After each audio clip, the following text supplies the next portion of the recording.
Senators themed rooms at Chateau Montebello. It's close to home, it's in our backyard, and there's so much history there. We need to celebrate history, and this is important, right? Maybe not, but a group involving Sen's owner Michael Andlauer is bidding to purchase the historic hotel an hour east of Ottawa. The best kind of double vision. You know, I would tell you at any time is the right time to put the double cars back. We want to be there for our customers. A boost to the East End commute for some transit users. Double car train service resumes on Line 1 for the first time in months. And mounting concern about coyotes in the city. But I think humanely they could be removed from the area because there's so many schools around, there's kids out and about all over the place here. After a 14-year-old was attacked in an Orleans park while riding home on his bicycle.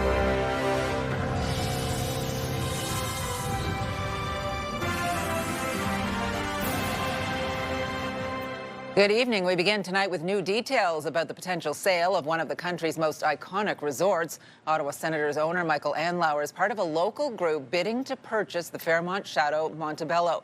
The 100-year-old resort is located in Montebello, Quebec, about an hour drive east of Ottawa. CTV's Josh Morano joins us with the latest on this. Josh. Yeah, Patricia, the Fairmont Chateau Montebello was placed in receivership and put up for sale after its previous owner, a Chinese real estate firm, was ordered to liquidate its assets. Now, a local group that includes Michael Andlauer says it has submitted a bid to buy the property. The Fairmont Chateau Montebello could soon be under new ownership, and a group from the capital region is interested. It's an iconic asset. It's close to home, it's in our backyard, and there's so much history there. We need to celebrate history. DevCore Group CEO Jean-Pierre Poulin confirming to CTV News Ottawa Senators owner Michael Andlauer reached out to him about joining a bid to purchase the famous resort. We beefed up the team to resubmit. I think we got the team, and the proposal that we did is a proposal to win. The group also includes Spa Nordique's Martin Piquet. It says it wants to keep the property locally owned, which is welcome news for businesses in the area. Tourism just goes all around Montebello area.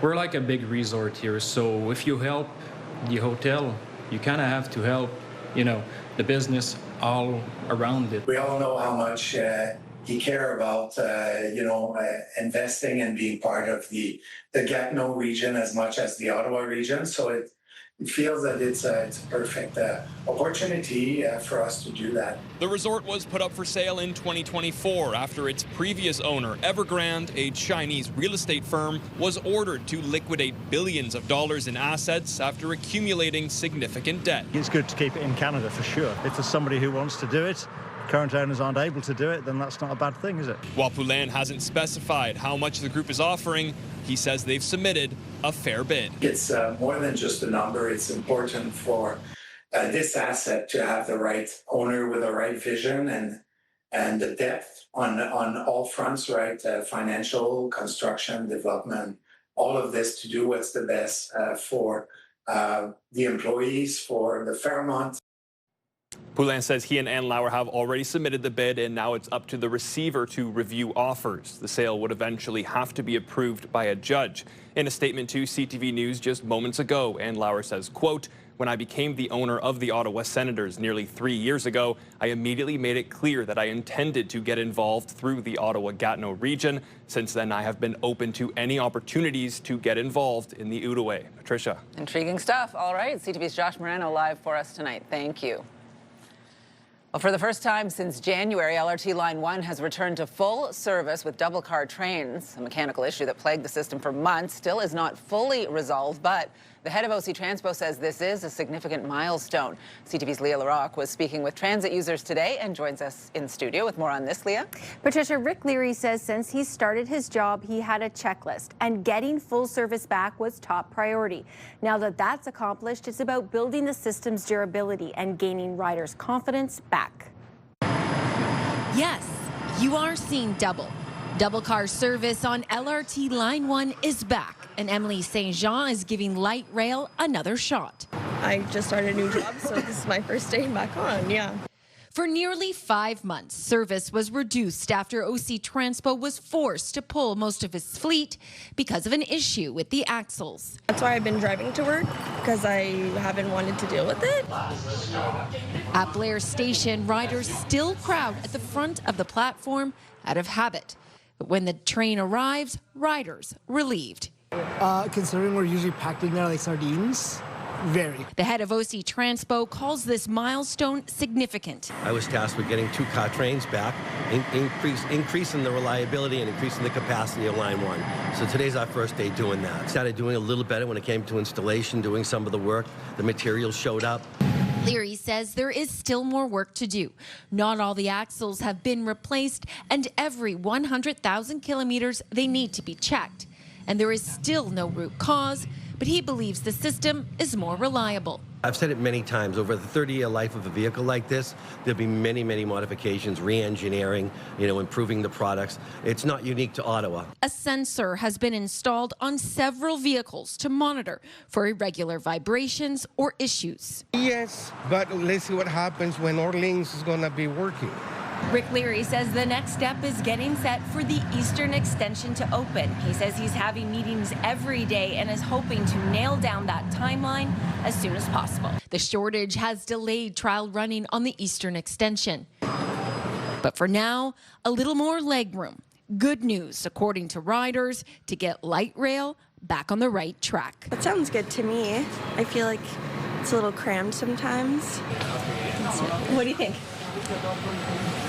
Feels pretty good. There's enough spaces for everybody.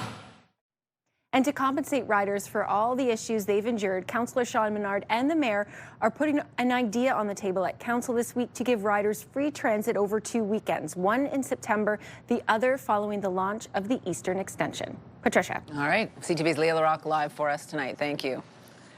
Well, some residents in Orleans are urging the city to be more proactive about how it deals with a coyote situation in the area after a 14-year-old boy was recently attacked. He was riding his bike in the Lalonde Conservation Park in the Avalon neighborhood last Thursday when 3 of the animals attacked him, injuring his leg. CTV's Kimberly Johnson was speaking with residents in the neighborhood today and joins us now with more on what people are saying. Kimberly.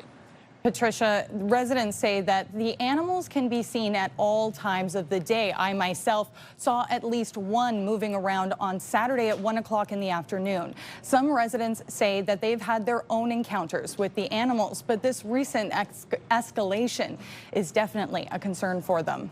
No, I don't go into there. I don't go into the forest. I stay away. Don Misson says he sees coyotes in his Orleans neighborhood at all times of the day. Just recently, he had to use this blowhorn to keep one away from a woman and her dog on a nearby path. My wife ran back, got an air horn, and gave it a beep from here, even where we live, which is about 100 yards from it, and the dog, coyote, could see lift his head and finally took off. With more encounters, Misson says he'd like to see changes. I appreciate the coyotes have to have a place to live. There's so much construction going around, but I think humanely they could be removed. On Thursday, a 14-year-old boy was attacked by 3 coyotes and left with injuries to his left leg.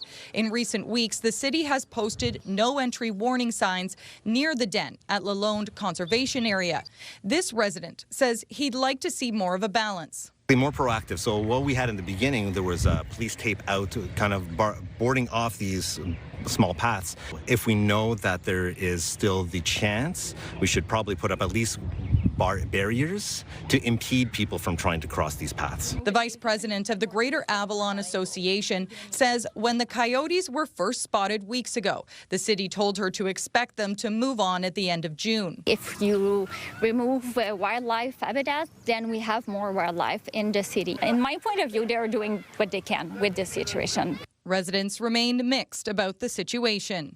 I think you just have more coming in because in the surrounding areas, there's all kinds of coyotes. I think humanely they could be removed from the area because there's so many schools around, there's kids out and about all over the place here.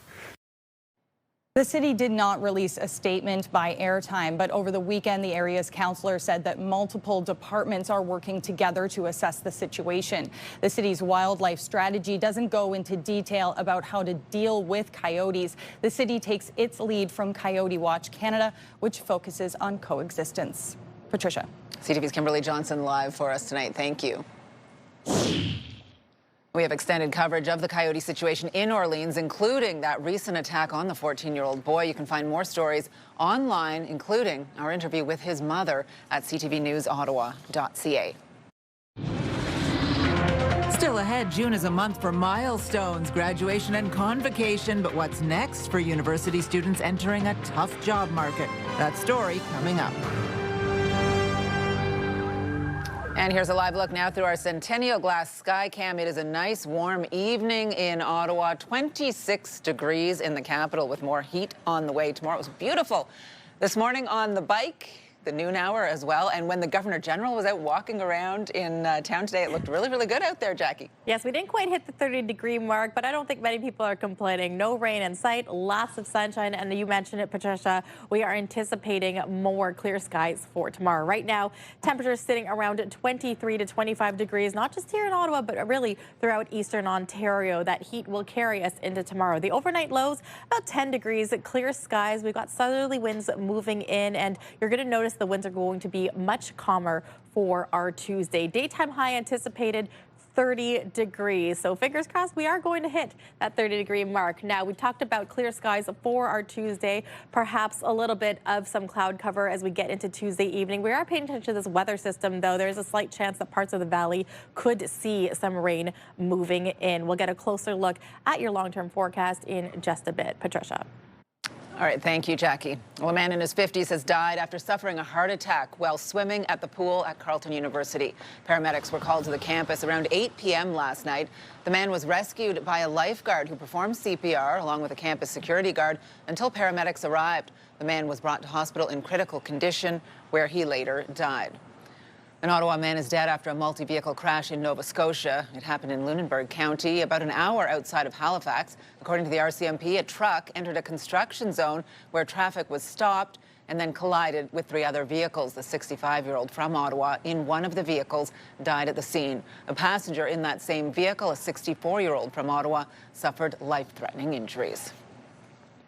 Ottawa Bylaw says it has seized more than $69,000 worth of contraband, vaping, and tobacco products. It comes as public health leaders in this country call for a new national target of reducing nicotine use. CTV's Katie Griffin is here with the details on that. Katie. Well, Patricia, products were seized from several businesses across the city between May 26th and the 28th. 5 businesses were charged. They're located on York and Rideau Streets, St. Laurent Boulevard, and Hawthorne and Greenbank Roads. Now, this is some of what was seized. By law, saying the products are illegal in Canada because of the high nicotine content and flavoring. Experts say more young people are becoming addicted to nicotine through aggressive marketing of e-cigarettes. They're now calling for a new national target of reducing nicotine use to less than 5% by 2045. 27% of high school students Canada-wide are vaping. We need to have action. It's important to have product standards, and the best way to regulate flavors would be to have a national regulation to restrict flavors in e-cigarettes. Bylaw officers laid 10 charges against the 5 businesses, totaling more than $5,600 in fines. A private member's bill aimed at reducing youth vaping will return to the Ontario legislature this fall. If passed, there would be a ban on the promotion of vaping products. Patricia. CTV's Katie Griffin live for us tonight. Thank you. Welcome. Well, it was a day of pomp and circumstance here in Ottawa as a champion for human rights. Former Supreme Court Justice Louise Arbour took over the role of Governor General. CTV's Michael Andlauer has more on the swearing-in ceremony. Ushered into the Senate by an honor guard, Louise Boal took her first steps into Canadian history as Canada's 31st Governor General. The former Supreme Court Justice will be tasked with being a symbol of unity and a guardian of constitutional order. These duties call for sound judgment, deep learning, and an unwavering commitment to the rule of law. Carney added those are the same principles on which Boal built her long career. It is through our differences that we will build a common future. In a wide-ranging 20-minute speech, Canada's new Governor General celebrated the country's diversity and differences, saying that is how people will build a common future. Extreme polarization is dangerous, but so is extreme consensus. It is through our differences and our fundamental right to express them that we will nourish critical thinking, creativity, and innovation. A message that resonated with other dignitaries who attended the ceremony. She stands for human rights, she stands for justice, she stands for equality, and she laid that all out. While taking over from Canada's first Indigenous Governor-General, Mary Simon, Boal underlined the importance of reconciliation. I'm looking forward to working with her in her new capacity, but I know that we are in good stead. While her message was one of unity and a call to lead on the global stage, Boal also injected a hint of patriotic humor. We don't think we are perfect, but we believe we're pretty well on the way there. Boal also noted the progress made by the armed forces, without mentioning her damning 2022 report on sexual misconduct in the military. She'll now be the figurehead of the institution as the Commander-in-Chief of Canada. Mike Lecouteur, CTV News, Ottawa. Conservative leader Pierre Poilievre is appealing to Albertans to remain in Canada, all while pushing for federal policy changes to ease separatist sentiments. Those who are choosing separation from Canada are not our enemies. Demonizing people who have lost hope in Canada is no way to restore it. Name-calling, fear-mongering, and ostracizing will only worsen and broaden the divide. Poilievre also urged Alberta to work with other provinces rather than pull away from them. Meantime, Premier Doug Ford is in Washington this week to meet with top U.S. politicians and business leaders. The Premier's office says he'll be making a case against U.S. tariffs and protectionism. The trip comes ahead of negotiations of the Canada-U.S.-Mexico trade agreement. The federal government has indicated it wants to renew the deal for a 16-year period. Now, the closure of the Strait of Hormuz is not only impacting oil prices, a global helium shortage is also putting pressure on some balloon shops here in the capital. Limited supply leading to price increases, and there's still no end in sight. CTV's Austin Lee joins us live with more on this, Austin. Yeah, Patricia, more than a third of the world's helium supply moves through the Strait of Hormuz, most coming from Qatar. The prolonged closure of the strait sending the availability of the gas plummeting.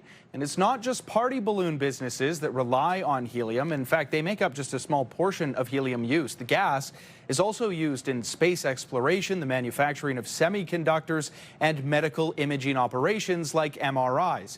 The executive director of the Helium Developers Association of Canada says experts in those sectors are becoming increasingly concerned about the shortage and the rising prices. Another impacted area, weather balloons. And there's hundreds of these released multiple times a day that are used for the weather patterns, and they use helium as well, and that's starting to impact their operations as well. So a multitude of high tech, very important applications to our way of life. Ontario's Ministry of Health says it has not been notified of any impacts to patient care or hospital operations in this province related to helium supply constraints. Now, when it comes to balloons for parties, Osama Al-Tawil, runs the Balloon Lady Ottawa. He runs that business with his wife, and he says luckily his supplier gave him an early heads up. So he bought in bulk, about 4 times his usual order. We're like, yeah, of course, we want to stock up on the helium. So luckily we managed to get our hands on some helium tanks.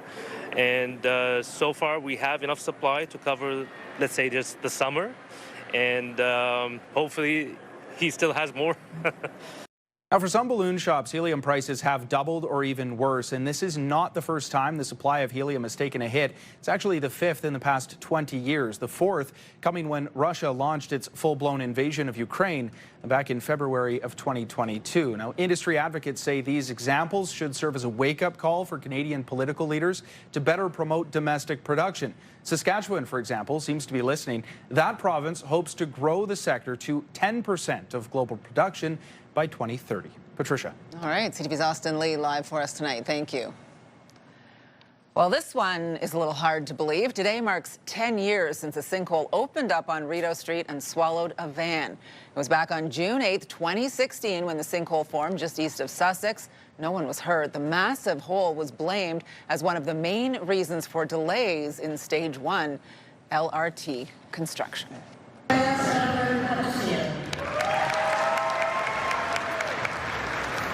Well, just ahead, thousands of university and college students here in Ottawa are graduating, but into what? A very tough job market out there. Jackie. Thanks, Patricia. It will be another warm day in the capital tomorrow morning, starting things off at 15 degrees. Lots of sunshine. You could leave the umbrella at home. Layer on that sunscreen, though. 29 and sunshine by the time 4 p.m. rolls around. Even 8 p.m. is looking quite warm as well. But the good news is the winds will likely be much calmer than what we're seeing today. Here's a live look through our Centennial Glass Sky Cam, where it's 26 degrees out right now. We're overlooking Coyote Point here in downtown Ottawa. Ottawa is always on the move. We're a big city with a laid-back vibe. Where foodies love their sweets. And markets bursting with flavor. Wrapped up in waterways. And hot summer days. This is a city where culture is on display. And the future meets the past. Where people come together. Always proud. Often loud. Whee! And positively the best place to live. We move with you, Ottawa!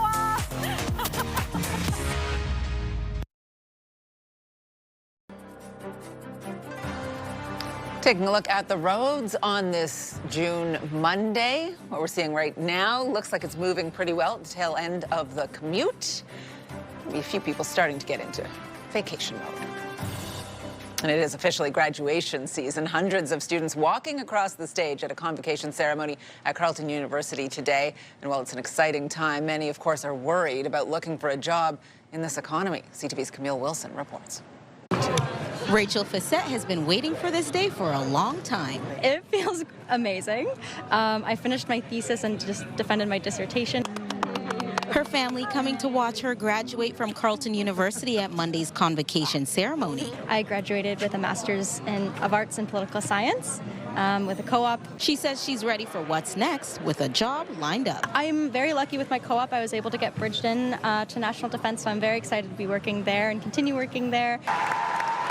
She's one of thousands of university and college students who will be crossing the stage this month. I feel excited because it was a lot of tension, like the exams, sleepless nights. Oh my God, I'm happy I'm done, honestly. It feels surreal because I honestly, like when you're going through it, you don't see the light at the tunnel. You're like, am I ever gonna get out? But now that I'm out, I'm like, there is a light. Some will go right into the workforce. I was one of the fortunate people that got a job right after graduation, so I'm actually already working. But others are still looking.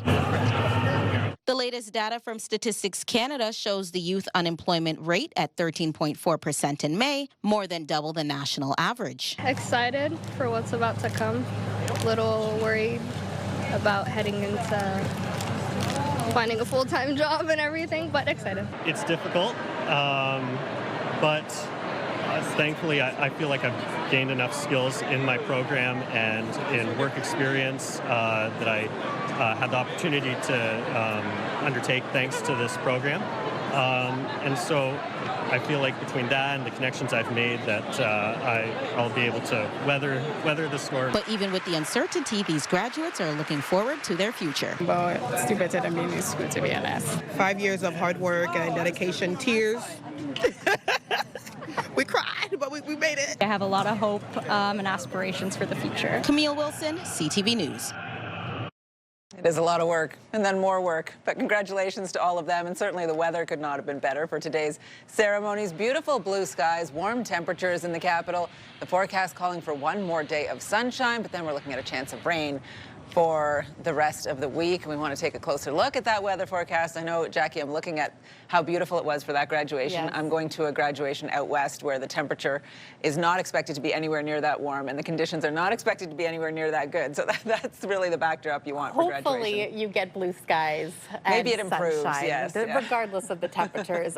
Here, though, in Ottawa tomorrow, we're going to see another 20-plus degree day, the high 20s. We might even see 30. We'll get to that in just a bit. But right now it's 26 here in the capital. Anticipated daytime high 27. The sun expected to go down around 8:49 this evening. Tonight's lows, some areas is single digits, including Bancroft at 9 degrees. Ottawa sitting around at 12 degrees. Along the Seaway, about 10, 11 degrees. The good news is we are anticipating mainly clear skies for the overnight, and this will carry us into tomorrow morning. Some parts of the region could see a little bit of cloud cover moving through, but for the most part, it's going to be a sunshine day, especially here in Ottawa, where we will see 30 degrees for much of eastern Ontario. We do see a little bit of these rain icons moving through closer to the valley, as well as Trenton and Bancroft. However, this is going to be later on in the evening. For most part, you could possibly leave your umbrella at home because we are anticipating mainly sunny skies and much warmer temperatures. Now, here's the forecast for our Tuesday morning. Very, very clear skies. It isn't until 7 p.m. that we are seeing that weather system I mentioned move through parts of the valley. It isn't expected to last very long, but we are going to see more rain moving in by the time Wednesday rolls around. Now, right now, you can see here in Atlantic Canada, much cooler in St. John's right now, 5 degrees, much warmer in Fredericton at 19, mainly sunny skies. Much of the warm up is taking place at Timmins, where saw temperatures at 30 degrees at some points throughout the day, including in Windsor as well. Right now, temperatures in both cities sitting around 29 degrees. Cooling down, though, in Edmonton and Calgary, staying in the high teens, about 19 degrees, mainly sunny skies as well. Vancouver, rainy and 16 degrees. Now, we talked about that rain likely coming Wednesday. It will likely be more scattered showers. Right now, we're calling between 5 to 7 millimeters of rain moving through. We're keeping a very close eye on this, but we could likely see isolated showers and mainly cloudy skies for most of our Wednesday. Not much in terms of significant rainfall that we did see on Saturday. Now, the 7-day forecast is brought to you by Davidson Hearing Aid Centers, celebrating over 80 years in family business. So, will we see 30 degrees for Tuesday? I am hoping so. The wind is going to be much calmer, sunny skies. Wednesday, we'll likely see more clouds, not much in terms of sunshine. At 24, the anticipated daytime high. But Thursday, Friday, the humidity will likely kick in as temperatures could see 31 degrees. Patricia. A little taste of summer as school ends for a lot of people. Very nice. Thank you, Jackie. It's, a bit mind-blowing when you think that he was walking around here at Hornets Nest one day and now he's on that stage. Well, still to come, homegrown and hugely talented Ottawa's own Jonathan David is about to play on the world's biggest soccer stage right here in Canada. That story coming up. Pierre Poilievre campaigns against Alberta separation. We need different government policies in Ottawa. What the Conservative leader specifically said needs to change. Later on CTV National News and watch on Crave. CTV News community and weather anchor Jackie Perez. Weeknights. Our popular Team of the Week segment is back. If you want to be a part of our Myers Automotive Group Team of the Week, upload your video to ctvnewsottawa.ca. Well, it's just 4 days until Canada kicks off its World Cup campaign on home soil, and leading the line for Canada will be Ottawa's own Jonathan David. The star striker grew up learning the game in Orleans and now has the entire city behind him as he is set to shine on the world stage. Here's CTV's Dylan Dyson. Jonathan David, he's got there! Before Turin, Italy, poke through for Jonathan David, and Lille take the lead. And before Lille, France, it was Ottawa, Ontario, Canada. From Ottawa, Ontario, Jonathan David, you're going to the World Cup. It's, a bit mind-blowing when you think that he was walking around here at Hornets Nest one day and now he's on that stage. Ottawa's own Jonathan David is set to star for Canada as it prepares to share hosting duties of the men's FIFA World Cup for the very first time.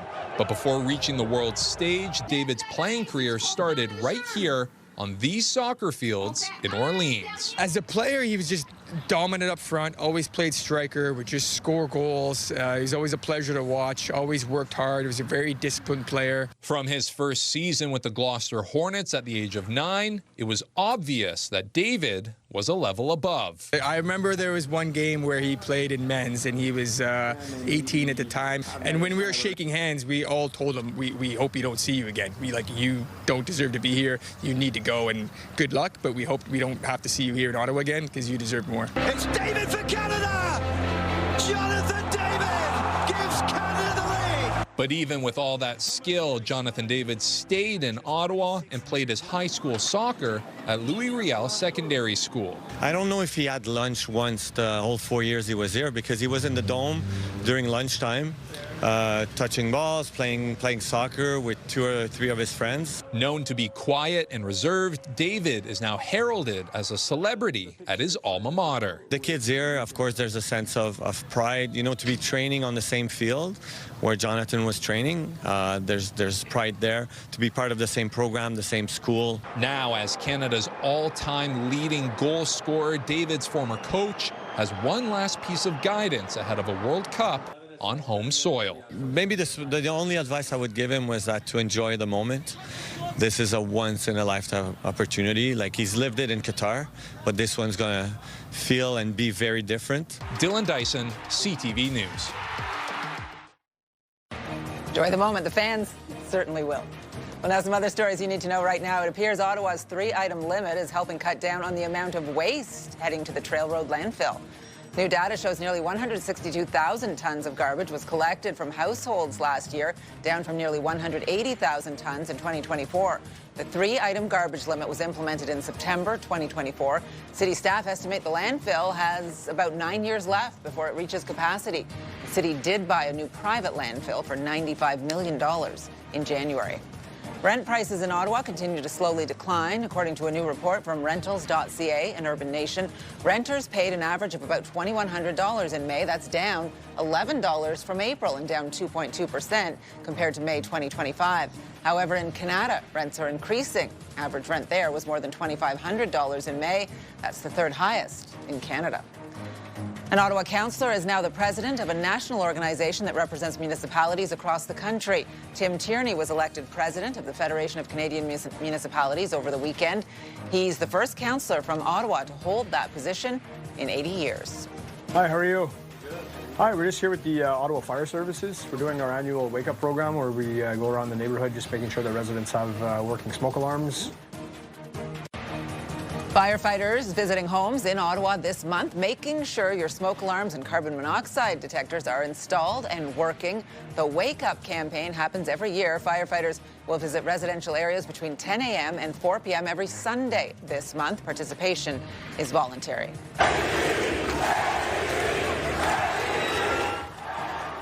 Canada has won its first ever FIBA AmeriCup title. The U18 men's national basketball team defeated the United States 67-65 at the tournament in Mexico this weekend. Canada previously won bronze in 2022 and 2024. Two of the players, Godson Okoko and Emmanuel Okoobo, are from Ottawa.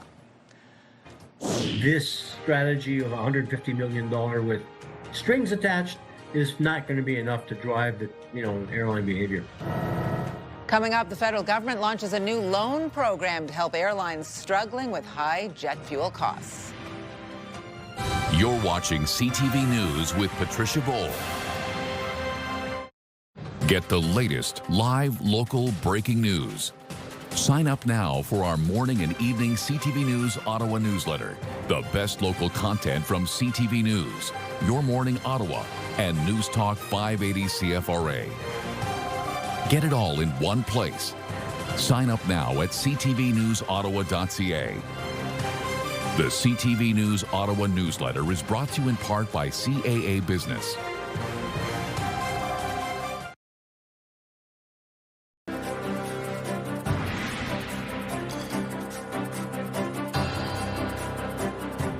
The federal government announcing a plan today to help airlines cope with high jet fuel prices caused by the war in the Middle East. CTV's Annie Bertrand-Oliver has the details on the relief package.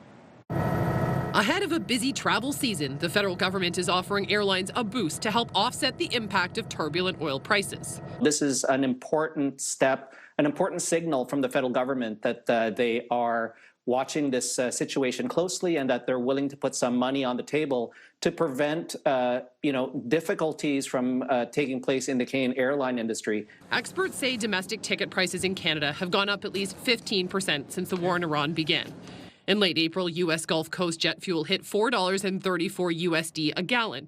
Now it's fallen to around $3.50 a gallon, still well above the pre-war price where it hovered around $2. It will take some time for things to go back to normal. Even if the Strait of Hormuz reopens this month, it's going to take time for ships to travel back to it and then the oil from the Middle East to hit global markets. The Finance Department says that's why they're offering airlines up to $150 million in repayable loans to provide stability and to ensure continued reliable flight access for Canadian air travelers. The marketplace will drive airline behavior. This strategy of $150 million with strings attached is not going to be enough to drive the, airline behavior. The Conservatives, though, doubt this plan that, similar to what Ottawa offered airlines during the pandemic, will help passengers. The consumer is never the one that gets the benefit from any of these government bailouts. They are not fixing the crux of the problem. Airlines who choose to apply for these loans will have to agree to limit executive compensation and to maintain Canadian operations. But the exact details, according to finance officials, will be up for negotiation. Annie Bergeron-Oliver, CTV News, Ottawa. BNN Bloomberg has more now on the federal loan program and the day's other top business headlines. The last time airlines got help was when they essentially shut down during COVID. Now they face spiking fuel prices, which is why Ottawa is offering aid. Each carrier will be able to borrow $150 million. Higher fuel prices have forced airlines to drop some routes and raise fees. Now, there are some guidelines. The airlines would have to agree to restrict dividends and executive compensation, as well as keep Canadian employees on the job. OPEC Plus plans to raise oil production in July, on paper anyway. The oil cartel's ability to produce has collapsed because of the Middle East conflict, which has restricted oil shipments passing through the Strait of Hormuz. Before the war, OPEC Plus members produced close to 43 million barrels a day. In April, that dropped to 33 million barrels a day. Apple held its worldwide developer conference today and shared plans for Siri, its digital assistant. Apple execs say adding AI will make it more intelligent and knowledgeable. Investors weren't overly impressed. The stock was down about 2% by the end of the trading day. Here are the closing numbers. The Canadian dollar up to 71.67. West Texas Intermediate up to 91.30. Western Canadian Select down 74.82, and the TSX gained 65 points today. Those are your business headlines. I'm Morella Fernandez. The price, sometimes people cannot afford the price to get access to the therapy. Just ahead, how researchers in Montreal are using technology to help people battle insomnia and anxiety. You're watching CTV News with Patricia Boal. Hey. CTV and TSN 1200 want you to be the Myers Automotive Group Team of the Week. Your team could win $1,000 for new equipment, tournament fees, or an incredible team party. Shoot us a quick video, upload it at ctvottawa.ca.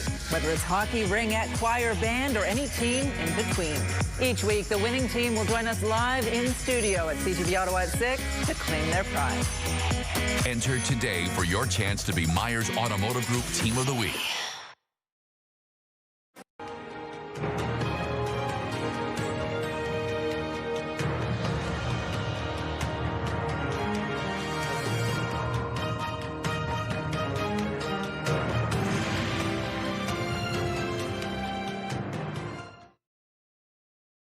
Researchers in Montreal have developed a new digital platform that aims to help seniors cope with anxiety and insomnia. The plan is that eventually it will be free for all to use. CTV's Angela McKenzie has the details on this. Angela? Anxiety and insomnia often go hand in hand in older adults, but accessing treatment isn't always easy. Researchers with the Montreal University Geriatric Institute say treatments often address only one of these concerns, so they've developed a digital platform designed specifically for seniors. The platform uses cognitive behavioral therapy and can be accessed from a phone, tablet, or computer. It's a 7-week program with half-hour-long interactive sessions that include videos and tools in both French and English. The study's lead researcher says the platform fills a gap because there are barriers to accessing this type of therapy. The delay, it's about 3 to 6 months to get access to the cognitive behavioral therapy due to limited numbers of therapists, but also the price. Sometimes people cannot afford the price to get access to the therapy.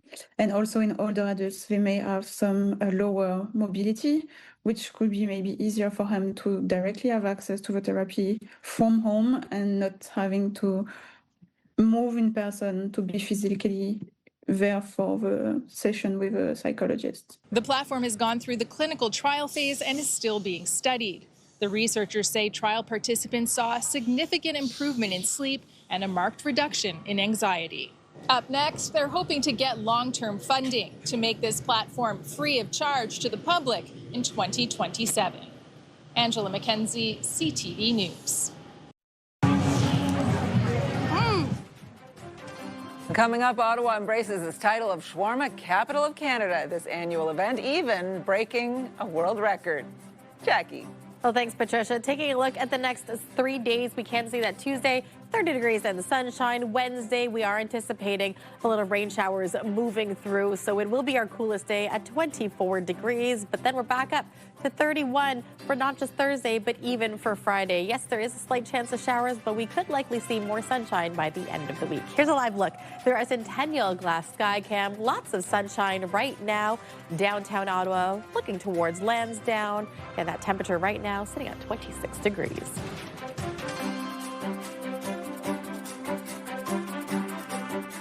You're watching CTV News with Patricia Boal.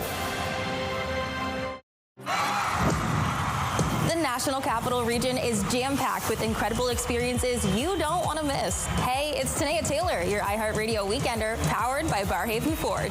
Get the inside scoop on all the biggest and best events every Thursday, Friday, and Saturday on CTV, Move 100, Pure Country 94, TSN 1200, and News Talk 580 CFRA. iHeartRadio Weekenders is powered by Barhaven Ford. Take your weekend pass. We've got the Bronco Sport for it.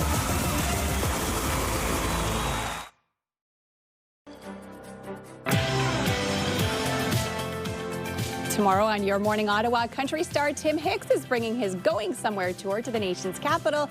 He joins us live in studio. Tune in on CTV or stream us live on Crave at 6 a.m. Hairstyles, courtesy of Salon Fiorella. Here's what's on CTV tonight. E-Talk, The Big Bang Theory, The Quiz with Balls, and America Ninja Warrior. Here's a recap of the top stories we are following right now. It's important for this asset to have the right owner with the right vision. One of the region's most famous landmarks, the Fairmont Chateau Montebello, is up for sale, and CTV News Ottawa has confirmed that Ottawa Senators owner Michael Andlauer is now part of a group looking to buy it. We want to be there for our customers. We want to prove that we have the capacity and the reliability is there.